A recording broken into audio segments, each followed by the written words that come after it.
Ika-30 kabanata. Pero ngayon kinukutya na ako ng mga mas bata sa akin, na ang mga ama ay hindi mapagkakatiwalaan. Mas mapagkakatiwalaan pa nga ang mga aso kong tagapagbantay ng aking kawan, kaysa sa kanila. Ano bang makukuha ko sa mga taong ito na mahihina at talagang wala ng lakas? Payat na payat sila dahil sa labis na kahirapan at gutom. Kahit gabi ay nagkakaykay sila ng mga lamang lupa sa ilang para may makain. Binubunot nila at kinakain ang mga tanim sa ilang, pati na ang ugat ng punong enebro. Tinataboy sila palayo sa kanilang mga kababayan at sinisigawan na parang mga magnanakaw.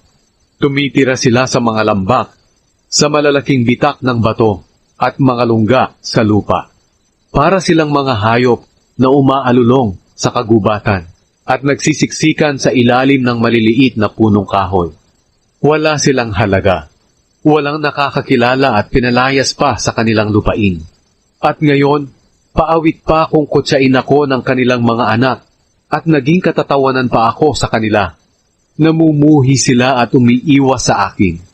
Hindi sila nangingiming duraan ako sa mukha. Ngayong pinanghina ako at pinahihirapan ng Diyos. Ginawa nila ang gusto nilang gawin sa akin.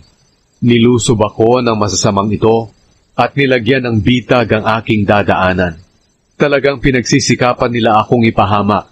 Sinisira nila ang dadaanan ko para ipahamak ako. At nagtatagumpay sila kahit walang tumutulong sa kanila. Sinasalakay nila ako na parang mga sundalong dumadaan sa malalaking butas ng gibang pader. Takot na takot ako. At biglang nawala ang karangalan ko na parang hinipan ng malakas na hangin. At ang kasaganaan ko'y naglahong gaya ng ulap. At ngayon ay parang mamamatay na ako. Walang tigil ang aking paghihirap. Sa gabi ay kumikirot ang mga buto ko. At hindi nawawala ang sakit nito. Sa pamamagitan ng pambihirang lakas ng Diyos, sinunggaban niya ako. Hinawakan sa kwelyo at inihagi sa putik. Naging parang alikabok at abo na lang ako. O Diyos, humingi ako ng tulong sa inyo, pero hindi kayo sumagot. Tumayo pa ako sa presensya nyo, pero tiningnan nyo lang ako. Naging malupit kayo sa akin. Pinahirapan nyo ako sa pamamagitan ng inyong kapangyarihan. Parang ipinatangay nyo ako sa hangin at ipinasalanta sa bagyo. Alam kong dadalhin nyo ako sa lugar ng mga patay, ang lugar na itinakda para sa lahat ng tao. Tiyak na wala akong sinaktang taong naghihirap at humihingi ng tulong dahil sa kahirapan. Iniyakan ko pa nga ang mga taong nahihirapan at ang mga dukha. Ngunit nang ako naman ang umasang gawa ng mabuti, masama ang ginawa sa akin.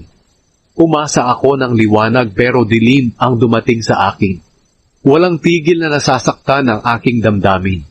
Araw-araw paghihirap ang dumarating sa akin. Umitim ang balat ko hindi dahil sa init ng araw, kundi sa aking karamdaman. Tumayo ako sa harap ng kapulungan at humingi ng tulong. Ang boses ko'y parang alulong ng asong gubat o huni ng kuwago. Umitim ang balat ko't natutuklap at inaapoy ako ng lagnat. Kaya naging malungkot ang tugtugin ng aking alpa at plauta.